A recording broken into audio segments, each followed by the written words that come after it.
கடவுளர் TV நேயர்கள் அனைவருக்கும் அநேக நமஸ்காரங்கள். குரோதி வருஷம் மாசி மாத பலன்களை பார்ப்பதற்காக சக்தி ஜோதிட குழுவின் சார்பாக அடியேன் சக்தி சோமையாகிய நானும் டாக்டர் ஆஸ்ட்ரோ KS ஐயங்கார் அவர்களும் டாக்டர் ஹரிஹர சர்மா ஐயா அவர்களும் வந்திருக்கின்றோம். மாசி மாத பலன்களை பற்றி ஐயா கிரக நிலவரம் எப்போலேருந்து தொடங்குது, மாசி மாதம் எப்போ தொடங்குது, எப்போ இந்த கிரக நிலையெல்லாம் எப்படி இருக்குன்னு ஐயா சொல்லுவாங்க. அனைவருக்கும் ஹரிஹர சர்மாவின் பணிவான நமஸ்காரங்கள். நாம் ஒவ்வொரு மாதமும் மாத பலன்கள் பார்த்துக்கிட்டு இருக்கிறோம். அதே போல் வருஷ பலன்கள் பார்த்துட்ருக்குறோம். அதே போல் ஒவ்வொரு கிரக பயிற்சி பலன்களும் பார்த்துட்ருக்குறோம். அதுபடி பார்க்கும்பொழுது நாம் இப்போ பார்க்க போகிறது மாசி மாத பலன்களை பார்க்க போகிறோம். நிகழும் மங்களகரமான குரோதி வருஷம் மாசி மாதம் 1ஆம் தேதியிலேருந்து 30ஆம் தேதி வரலும். ஆங்கில தேதி அப்படின்னு எடுத்துட்டோம்னாக்கா 13/2/2025 அன்னைக்கு குருவாரம், அதாகப்பட்டது வியாழக்கிழமையிலேருந்து 14/3/2025 வெள்ளிக்கிழமை முடியுது. ஆரம்பிக்கிற நாளே குருவாரத்துலேயும் முடிகிற நாள் சுக்கிரவாரத்துலேயும் அற்புதமான இந்த மாசி மாதம் பிறக்குது. இந்த மாசி மாதத்தில் பொறுத்தளவுக்கு என்னென்ன விசேஷ தினங்கள் இருக்குது அப்படின்றத ஃபஸ்ட்டு பார்ப்போம். ஒவ்வொரு மாதமும் விசேஷ தினங்கள் வரும். இந்த மாதத்துக்கு உண்டான விசேஷ தினங்கள் அப்படின்றத பார்க்கோம். அப்படின்னாக்க 25/2/2025 காஞ்சி ஸ்ரீ மகாபரிவாள் என்று அழைக்கப்படுகின்ற ஜெயேந்திர சரஸ்வதி சுவாமிகளுடைய ஜெயந்தி விழா அன்னைக்கு. அதுக்கு அடுத்தது பார்த்தோம்னாக்க 26/2/2025 எல்லா சிவராத்திரிலையும் வசந்த சிவராத்திரி அப்படின்றது மாசி மாதத்தில் வர மகா சிவராத்திரி, ரொம்ப வசந்த சிவராத்திரி. அதுக்கு அடுத்தது பார்த்தோம்னாக்க 6/3/2025 எல்லாருடைய ஆசைகள், இந்த மனிதனாக இந்த உலகத்தில் பிறந்தவனோட ஆசை ஒரு சின்ன வீடாவது இருக்கணும், கெளிப்பாழாலும் தனிப்பாழாக இருக்கணும், தனி வீடு ஒன்று இருக்கணும் அப்படின்னு நினைக்கக்கூடியவங்களுக்கு வசந்த நாளான வாஸ்து நாள் அன்னைக்கு, வாஸ்து அன்னைக்கு பூஜை போட்டு நாம் தொடங்கினோம்னா வீடு கட்டுறதுல எந்த விதமான தடங்கல்களும் வராது. ஒரு சில பேர் வீடு கட்டிட்டு 3 மாதத்தில் 6 மாதத்தில் பணம் இல்லைன்னு விட்டுருவாங்க, பொருள் கிடைக்கலன்னு விட்டுருவாங்க, வீட்டில் ஏதாவது அசுப நிகழ்வு இருந்துன்னு விட்டுருவாங்க. இதுக்கு எல்லாத்துக்கும் வசந்த நாள் வாஸ்து நாள். அந்த வாஸ்து நாள் நம்ம பூஜை போட்டோம்னா கண்டிப்பாக அது எந்த விதமான தடைகளும் தாமதமும் இல்லாமல் நல்லபடியாக முடியும். அதுவும் இந்த பர்டிகுலர் டைம் சொல்கிறேன் பார்த்துக்குங்க. காலையில் 9:42லேருந்து 11:12க்குள்ளார நம்ம அந்த வாஸ்து பரிகார பூஜை அப்படின்றத பொறுத்தளவுக்கு நம்ம இருக்கக்கூடிய வாங்கக்கூடிய மண் அதுக்கு முன்னாடி எப்படி இருந்துச்சுன்னு தெரியாது. அதனால் மண்ணுக்கு பூஜை போட்டு தொடங்கும் போது நல்லபடியாக இருக்கும். அதுவும் பார்த்தோம் அப்படின்னாக்க பூதபலி, பிரேதபலி, திக்பலி எல்லாம் போட்டுட்டு அந்த மண்ணுக்கு உண்டான பூஜையை போட்டு தொடங்கிட்டோம்னா அத்தனை தோஷமும் மண்ணில் உள்ள அத்தனை தோஷமும் விளைகிறோம். எந்தவித தடையும் தாமதமும் இல்லாமல் வீடு நல்லபடியாக முடியும். அப்படியேற்பட்ட வசந்த வாஸ்து நாள் வருது 6/3/2025. அதுவும் பார்த்தோம்னாக்க குருவாரம்னா வியாழக்கிழமையில் வருது. அதுக்கு அடுத்தது பார்த்தோம்னாக்க 11/3/2025 செவ்வாய்க்கிழமை மங்கள வாரத்தில் காஞ்சி குரு ஜெயேந்திர சரஸ்வதி சுவாமிகளுடைய ஆராதனை விழா தொடங்கக்கூடிய காலகட்டம். அதுக்கு அடுத்தது பார்த்தோம் அப்படின்னாக்க மகாமகம் அப்படின்றத பொறுத்தளவுக்கு குரு பகவான் சிம்மத்தில் வர்றது மகாமகம். 12 வருஷத்துக்கு ஒரு ட்ரிப்பு குரு பகவான் சிம்மத்தில் வர்றது மகாமகம். அதுக்கு ஈக்குவலானது மாசி மாதத்தில் வரக்கூடிய மகம். மாசி மாதத்தில் வரக்கூடிய மகாமகமுக்கு ஈக்குவலானது மாசி மகம். அந்த மாசி மகம் வர்றது 12/3/2025 அற்புதமான புதன்கிழமை அன்னைக்கு வருது. அதுக்கு அடுத்தது பார்த்தோம்னாக்க 14/3/2025 காரடையான் நோன்பு. கட்டிய கணவருக்கு எந்த விதமான பங்கமும் இல்லாமல், நோய் நொடி இல்லாமல், உயிருக்கு எந்த ப்ராப்ளமும் இல்லாமல் பெண்கள் கொண்டாடக்கூடியது அப்படின்றது காரடையான் நோன்பு. இந்த காரடையான் நோன்பை பொறுத்தளவுக்கு எந்த டயத்தில் கொண்டாடணும் அப்படின்னு பார்த்தோம்னாக்க மாலை வேளையில் 6:14க்கு அப்புறம் கொண்டாடினோம்னாக்க மிக சீரும் சிறப்புமாக இருக்கும். அதுக்கு அடுத்தது பார்த்தோம்னாக்க 13/3/2025 ஒருத்தருக்கு ஒருத்தர் கலர் பொடிகளை, வண்ணப்பொடிகளை தூவி சந்தோஷமாக இருக்கக்கூடிய நாள் அப்படின்றது ஹோலி பண்டிகை அப்படின்றது இந்த 13/3/2025 ஹோலி பண்டிகை. இப்படி இந்த மாதத்தில் மாசி மாதத்தில் இவ்வளோ விசேஷ தினங்களோடு தொடங்குது. இதை தவிர பார்த்தோம்னாக்க இந்த மாசி மாதத்தில் கிரக நிலவரம் எந்தெந்த ராசியில் என்னென்ன கிரகங்கள் இருக்காங்க அப்படின்றத பார்ப்போமா. காலபுருஷ தத்துவத்தின்படி 2ஆம் வீடான ரிஷபத்தில் குரு பகவான் இருக்கார். இந்த குரு பகவானை பொறுத்தளவுக்கு கடந்த காலகட்டங்களில் வக்ரகதியாகி பலம் இழந்து இருந்தார். இப்போ வக்ர நிவர்த்தியாகி பலம் பெற்று இருக்கிறார் ரிஷபத்தில். அதுக்கு அடுத்தது பார்த்தோம்னாக்க மிதுனத்தில் செவ்வாய் பகவான் வக்ரகதியில் இருக்கிறார். அதுக்கு அடுத்தது பார்த்தோம் அப்படின்னாக்க கேது பகவான் காலபுருஷ தத்துவத்தின்படி 6ஆம் இடமான கன்னியில் கேது பகவான் இருக்கார். அதுக்கு அடுத்தது பார்த்தோம்னாக்க காலபுருஷ தத்துவத்தின்படி 11வது வீடான கும்ப வீட்டில் புத பகவான், சூரிய பகவான், சனி பகவான் சேர்ந்து இருக்கிறாரு. இந்த புத பகவானை பொறுத்தளவுக்கு 26/2/2025 அவர் மீனத்துக்கு மாறுறாரு. அதுக்கு அடுத்தது பார்த்தோம்னாக்க அந்த புத பகவானும் வக்ரகதி அடைகிறாரு. எப்போ வக்ரகதி அடைகிறாரு அப்படின்னு பார்த்தோம்னாக்க 9/3/2025 வக்ரகதி அடைகிறாரு. இதை பொறுத்தளவுக்கு அதை தவிர செவ்வாய் பகவானை பொறுத்தளவுக்கு வக்ர நிவர்த்தி அடைகிறது 21/2/2025. அதே போல் சுக்கிர பகவான் வக்ரகதி அடைகிறது 4/3/2025. 4/3/2025 சுக்கிர பகவான் மீன ராசியில் ராகு கூட சேர்ந்து வக்ரகதி அடைகிறாரு. இப்போ இதில் பார்த்தோம்னாக்க இந்த இடத்துல பார்த்தோம்னாக்க குருவும் சுக்கிரனும் பரிவர்த்தனை யோகம் பெற்றிருக்கிறாங்க. பரிவர்த்தனை யோகம் அப்படின்னு பார்த்தோம்னாக்க அவங்கவுங்க வீட்டில் ஆட்சி செலுத்தக்கூடிய யோகம் அப்படின்னு சொல்லலாம். அதை தவிர 3 கிரகங்கள் வக்ரகதியில் இருக்கிறாங்க. அவங்கள பொறுத்தளவுக்கு சுக்கிர பகவான் வக்ரகதி, செவ்வாய் வக்ரம் நிவர்த்தி அடைஞ்சிடுறாரு, புத பகவான் வக்ரகதி அடைகிறாரு.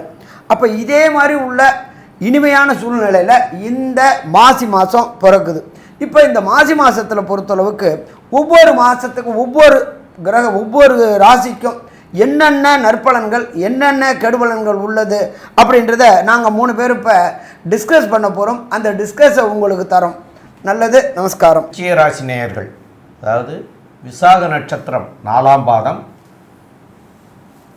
அனுஷம் 1, 2, 3, 4 பாதங்களும், கேட்டை நட்சத்திரம் 1, 2, 3, 4 பாதங்களும் கொண்ட இந்த 9 பாதங்கள் கொண்டவர்கள் விருச்சிக ராசி நேயர்கள். இந்த விருச்சிக ராசி நேயர்களுடைய ராசி அதிபதி அப்படின்னு சொல்லக்கூடியவர் செவ்வாய் பகவான்.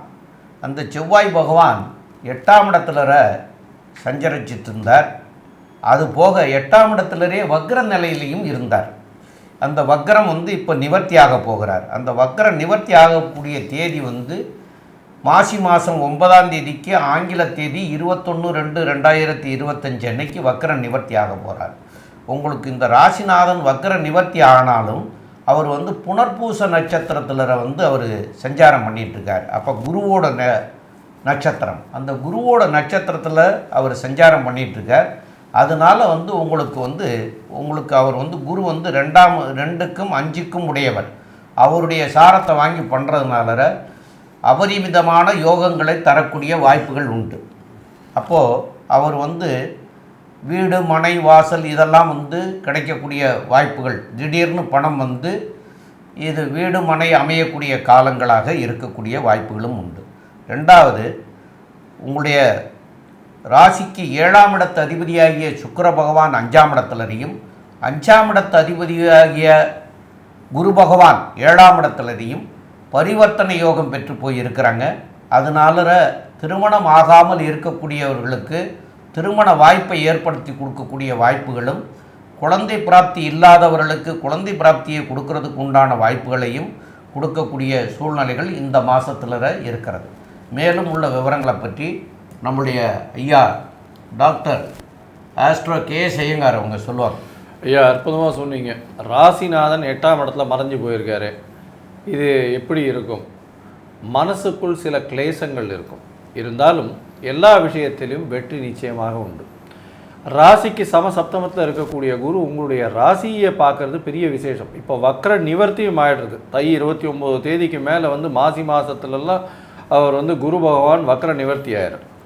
இதனால் நீங்கள் நினைத்த காரியங்கள் நிச்சயமாக வெற்றி பெறும். எதிர்பாலினத்தவர் மூலியமாக நல்ல ஒரு ஏற்றம், பார்ட்னர்ஷிப் கம்பெனியெல்லாம் நல்ல ஒரு ஏற்றம் இருக்கும். திருமண பாக்கியம் நிச்சயமாக உண்டாகக்கூடிய காலகட்டமாக இருக்கும். ஏதோ ஒரு முக்கியமான விஷயம் என்னென்னா, 5ஆம் அதிபதியும் 7ஆம் அதிபதியும் பரிவர்த்தனை யோகம் அடைகிறார். 5-7 பரிவர்த்தனை அப்படின்னு பார்க்கும்பொழுது காதல் வயப்படக்கூடிய வாய்ப்புகள் நிச்சயமாக உண்டு. அதனால் காதல் வயப்பட்டாலும் சுபர்கள் பார்க்கறதுனால கண்டிப்பாக நல்ல ஒரு ஏற்றம் இருக்கும். மனசுக்குள்ள கிளேசங்கள் இருக்கிறதுனால எல்லா விஷயங்களிலும் எந்த ஒரு அத்துமீறல்களும் நடக்கக்கூடிய வாய்ப்புகள் இல்லை. 4ஆம் இடத்தில் இருக்கக்கூடிய அர்த்தாஷ்டம சனி உங்களுடைய உடல் நலத்தில் சற்று பின்னடைவை ஏற்படுத்துவார். அலைச்சல் அதிகமாகும். எடுத்த காரியங்களில் சிறு சிறு தொல்லைகள் இருக்கக்கூடிய, தடங்கள் இருக்கக்கூடிய வாய்ப்புகள் உண்டு. சுகங்கள் கெடக்கூடிய வாய்ப்புகள் உண்டு. இந்த மாதத்தில் பார்த்தாலேயானால் பொதுவாகவே மாத கிரகம்னு சொல்லக்கூடிய சுக்கிரன், புதன், செவ்வாய் மற்றும் சூரியன், இந்த 4 கிரகங்களை பொறுத்து தான் மாதத்தை பற்றி சொல்லுவோம். மாதத்தினுடைய பலன்கள். ராசிக்கு 10ஆம் அதிபதியான சூரியன் உங்களுடைய ராசிக்கு 4ஆம் இடத்துல சனியோட சம்பந்தம். தொழில் ஸ்தானத்தில் அதாவது தொழிலின் ஸ்தானத்தின் அதிபதி சனியோடு சேர்ந்து இருக்கிறதுனால ஓனராக இருக்கிறவங்க, அதாவது ஒரு இதுக்கு ஒரு ஆர்கனைசேஷனுக்கு ஓனராக இருக்கிறவங்களுக்கு அவருடைய வேலையாட்கள் மூலியமாக சிறு சிறு தொல்லைகள் நிச்சயமாக வரும். தொழிலில் சற்று முடக்கங்கள் ஏற்படக்கூடிய வாய்ப்புகள் நிச்சயமாக இருக்கும். கவர்மெண்ட் ஆர்டர்ஸ்லாம் பின்னடைவு இருக்கக்கூடிய வாய்ப்புகள் இருக்கும். பண வரவு நிச்சயமாக நல்லபடியாக இருக்கக்கூடிய காலகட்டமாக அமைய போகிறது. நீங்கள் நினைக்கக்கூடிய உயர் பதவி கிடைக்கக்கூடிய காலகட்டமாக அமைய போகிறது. அது தவிர பார்த்தாலேயானால் திருமண பாக்கியம் ஏற்படக்கூடிய வாய்ப்பும், எதிர்பாலினத்தவர் மூலியமாக நல்ல ஒரு ஏற்றமும் கிடைக்கக்கூடிய வாய்ப்பு, ஷார்ட் ட்ரிப் வெளிநாடு போயிட்டு வரக்கூடிய வாய்ப்புகள் நிச்சயமாக இருக்கும். இந்த மாதத்தில் புதனுடைய மாற்றமும் சுக்கிரனுடைய மாற்றமும் எந்த ஒரு மாற்றத்தை அளிக்குமா இல்லை ஏமாற்றத்தை அளிக்குமா அப்படின்றத பற்றி டாக்டர் ஹரிஹர சர்மா ஐயா கிட்ட கேட்போம். ஐயா, அதே அற்புதமாக சொன்னீங்க.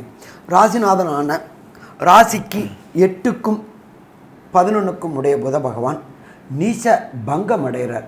நீச பங்கம் அடைகிறார் யார் கூட சேர்ந்து அடைகிறாரு அப்படின்னாக்க சுக்கிரன் கூட சேர்ந்து அடைகிறார். நீசபங்க ராஜயோகம் ஏற்பட்டாச்சு அப்படின்னாலே தொட்டதெல்லாம் பொன்னாகக்கூடிய காலகட்டங்கள். உங்களுக்கு 5ஆம் இடத்துல நீசபங்கம் அடைகிறதுனால கண்டிப்பாக புத்திர பாக்கியம் கிடைக்கக்கூடிய வாய்ப்புகள் உண்டு. விருச்சிக ராசியை சேர்ந்த அன்பர்களுக்கு கடந்த காலகட்டங்களில் திருமணமாகி நீண்ட காலகட்டமாக சந்தான பாக்கியம் என்கின்ற வம்சமிருத்தி கிடைக்காதவங்களுக்கு இந்த மாசி மாதத்தில் வம்சமிருத்தி கிடைக்கக்கூடிய வாய்ப்புகள் உண்டு. அதே போல் விருச்சிக ராசியை சேர்ந்தவங்களுக்கு நீண்ட நாட்களாக குலதெய்வ வழிபாடு செய்யணும்னு நினச்சிக்கிட்டு இருந்தாங்க. அந்த குலதெய்வ வழிபாடு செய்கிறதுக்கு தடைகளும் தாமதங்களும் ஏற்பட்டுகிட்டு இருந்துச்சு. அப்படியேற்பட்ட தடைகளும் தாமதங்களும் விலகக்கூடிய வாய்ப்புகள் உண்டு. முயற்சி ஸ்தானத்துக்கு உண்டான ராசியே குரு பகவான் பார்க்கறதுனால செய்கின்ற முயற்சிகள் அத்தனையும் ஜெயமாகக்கூடிய வாய்ப்புகள் உண்டு. கடந்த காலகட்டங்களில் அர்த்தாசிரம சனியினால் உடல் நலத்தில் தொந்தரவு இருந்துகிட்டு இருந்துச்சு. குரு வக்ரகதியில் பார்த்ததுனால மேலும் அது பிரச்சனைகள் ஏற்பட்டுக்கிட்டு இருந்துச்சு. அப்போ இந்த குரு வக்ர நிவர்த்தி அடைகிறதுனாலையும் உங்களுடைய ராசிநாதன் வக்ர நிவர்த்தி அடையினாலும் உடல் நலத்தில் இருந்த தொந்தரவுகள் அத்தனையுமே விலகக்கூடிய வாய்ப்புகள் உண்டு. ஸோ மொத்தத்தில் பார்த்தோம்னாக்க மாசி மாதத்தில் பொறுத்தளவுக்கு அர்த்தாசிரம சனி நடக்கிறது மட்டும் பிரச்சனை, மற்றபடி எல்லாமே நல்லா இருக்கா, எல்லாமே நல்லா இருக்குது. இருந்தாலும் ஒரு சில நாட்களை தவிர்க்கக்கூடிய நாட்கள் அப்படின்றது சந்திராசிரம தினங்கள். சந்திராசிரம தினங்கள் அப்படின்றது உங்களுடைய ஜென்ம சந்திரனுக்கு கோல்சார சந்திரன் 8ஆம் இடத்துல வரக்கூடிய காலகட்டங்கள் அப்படின்றது சந்திராசிரம தினங்கள். அந்த சந்திராசிரம தினங்கள் எது எந்த தெய்வத்தை வணங்கினா விருச்சிக ராசிக்காரங்க பிரச்சனை விட்டு விலக முடியும் அப்படின்றத டாக்டர் சத்தி சோமையா அவங்க விரிவாகவும் விளக்கமாகவும் சொல்லுவாங்க. ரொம்ப அற்புதமாக தெளிவாக சொன்னீங்க ஐயா.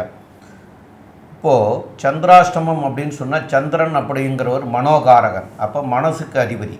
அப்போ அவர் உங்களுடைய ராசிக்கு 8ஆம் இடத்துல மறையக்கூடிய காலத்தை சந்திராஷ்டமம்னு சொல்கிறோம். அப்போ அவர் மறைஞ்சிட்டாருன்னா அது வேலை செய்யலை அப்படின்னு அர்த்தம். அப்போ மதி மயங்கிருச்சு, மதிகாரகனுடைய மதி மயங்கிருச்சு அப்படிங்கிறதுனால தான் இந்த மதி மயங்கி இருக்கக்கூடிய நிலையில் புதிய காரியங்கள் எதுவும் செய்ய வேண்டாங்கிறதையும் சொல்கிறோம். அதே மாதிரி பயணங்கள் எதுவும் செய்ய வேண்டாம் அப்படிங்கிறத சொல்கிறோம். அதாவது எந்த ஊருக்காக இருந்தாலும், வெளிநாடு வெளியூர் எதுவாக இருந்தாலும் பயணங்கள் வேண்டாம், புதிய முயற்சிகள் எதுவும் வேண்டாம், ரொட்டீன் ஒர்க்கை மாத்திரம் செய்துட்டு இருந்தால் போதும். இது எந்த காலகட்டத்தில் வருது அப்படின்னு பார்க்குற போது 7/3/2025 வெள்ளிக்கிழமை மாலையில் 3:41 ஆரம்பமாகுது. அப்புறம் 8/3/2025 சனிக்கிழமை, 9/3/2025 ஞாயிற்றுக்கிழமை இரவு 8:28 வரைக்கும் இருக்கிறது. இந்த காலகட்டத்தில் இதையெல்லாம் தவிர்க்கிறது மிக மிக அவசியம் அப்படின்னு சொல்கிறோம். அதே போல் உங்களுக்கு இந்த மாதத்தில் வழிபட வேண்டிய தெய்வங்கள் அப்படின்னு சொல்கிற போது பிரித்திங்கா தேவியை போய் வழிபடணும். அந்த பிரித்திங்கா தேவிங்கிறது எங்கே இருக்குதுன்னு கேட்டால் கும்பகோணத்துக்கு பக்கத்தில் ஐயாவாடின்னு ஒரு ஸ்தலம் இருக்குது. அங்கே தான் பிரித்திங்கா தேவி கோயில் இருக்கிறது. அதுபோக அங்கங்கே சில இடங்கள்லேயும் பிரித்திங்கா தேவி கோயில் இருக்கிற ஆலயங்களுக்கு அங்கே போய் ஒரு தடவையாவது போய் வழிபட்டுட்டு வர்றது நல்லது. அந்த பிரித்திங்கா தேவியை போய் வழிபடக்கூடிய நாள் அப்படிங்கிறது செவ்வாய்க்கிழமை அன்னைக்கு போய் வழிபடுறது சால சிறந்ததாக இருக்கும். அப்போ செவ்வாய்க்கிழமையிலரையும் 3 to 4:30 வழிபடுறது ரொம்ப சிறப்பு. அந்த நேரத்தில் போய் வழிபடுங்க. பிரித்திங்கா தேவிங்கிறது அந்தந்த சில ஊர்களில் இருக்கிறதுக்கும் வாய்ப்பு இருக்கிறது. ஆனால் இந்த ஊரில் போய் ஒரு முறையாவது போய் வழிபட்டுட்டு வாங்க. அந்த வழிபடுறதும் செவ்வாய்க்கிழமை 3 to 4:30 வழிபடுங்க. இங்கே போக முடியாதவங்க இங்கே பக்கத்தில் இருக்கக்கூடிய பிரித்திங்கா தேவி கோயிலுக்கு 3 to 4:30 போய் வழிபட்டு வர்றது சால சிறந்ததாக இருக்கும். மேலும் உள்ள விவரங்களை பற்றி நம்முடைய ஆஸ்ட்ரோ கே செய்யுங்கார் அவங்க சொல்லுவாங்க. ஐயா, அற்புதமாக சொன்னீங்க. விருச்சிக ராசியை பொறுத்தவரையிலும் உடல் நலத்தில் ஏற்றம் இருக்கும், மனசில் கொஞ்சம் குழப்பம் இருக்கும். ஏன்னா ராசிநாதன் 8ஆம் இடத்துல மறையிறதுனால திருமண பாக்கியம் உண்டு, குழந்தை பிராப்தி உண்டு, காதல் வயப்படக்கூடிய வாய்ப்புகள் உண்டு, பதவி புகழ் அந்தஸ்து கௌரவம் புதிதாக வரக்கூடிய வாய்ப்பு உண்டு, வேலையில் ஏற்றம் இருக்கும். இருந்தாலும் அலைச்சல் அதிகமாக இருக்கக்கூடிய காலகட்டம், சுகங்கள் கெடும், தாயின் உடல்நிலை சற்று பின்னடைவு ஏற்படக்கூடிய வாய்ப்பு உண்டு, தந்தையின் உடல்நிலையில் நல்ல ஒரு ஏற்றம் இருக்கக்கூடிய காலகட்டமாக அமைய போகிறது. உங்களுடைய ராசிக்கு வெளிநாடு போய் படிக்கக்கூடிய யோகம் உண்டு, குழந்தைகளால் பெருமை அடையக்கூடிய வாய்ப்புகள் நிச்சயமாக உண்டு. உங்களுக்கு புதிய கடன் அமையக்கூடிய வாய்ப்புகள் உண்டு, கடன் மூலியமாக புதிய வீடு வண்டி வாகனம் வாங்கக்கூடிய வாய்ப்புகள் நிச்சயமாக இருக்கும். இதை தவிர செய்யக்கூடிய தொழிலில் அபரிமிதமான லாபங்கள் வரக்கூடிய வாய்ப்புகள் நிச்சயமாக இருக்கும். எதை தொட்டாலும் வெற்றி கிடைக்கக்கூடிய காலகட்டமாக அமையிறது. இந்த மாதத்தில் பொறுமையாக இருந்து எல்லாவித வெற்றிகளையும் அனுபவிக்கணும் அப்படின்னு இந்த விருச்சிக ராசிக்காரர்களுக்கு சக்தி ஜோதிட குழு கேட்டுக்கொள்ளுது. நன்றி, நமஸ்காரம். கடவுள் அருள் டிவியை பார்த்தமைக்கு நன்றிகள். மேலும் இது போன்ற தகவல்களை தெரிந்து கொள்ள கடவுள் அருள் டிவியை சப்ஸ்கிரைப் செய்யுங்கள். மறக்காமல் பெல் ஐக்கானை கிளிக் செய்யுங்கள்.